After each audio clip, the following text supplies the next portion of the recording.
Welcome to Composition and Art for Beginners. My name is Beth Gatza, and I am your course instructor. So let's jump into how this whole thing is broken down. This class is divided into 3 main modules. The first module is where you are now. This is where you will learn about the course, your materials, and how to set up your painting studies. The second module is the Composition Lessons module. You will be given 10 lessons that teach you about principles of composition. In each lesson, you will be provided with a short lesson, painting study, and a review of the principles of composition being taught. The third module is called Art Masters Composition Studies. In this module, you will watch 6 painting demonstrations and learn about the principles of composition that you can find in each one.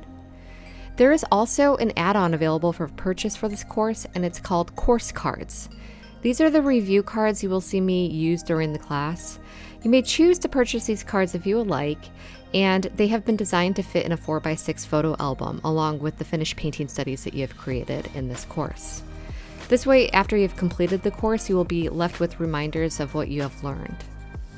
I don't know about you, but I'm ready to get started, and I hope you are too. So have fun, and I will see you coming right up. Bye.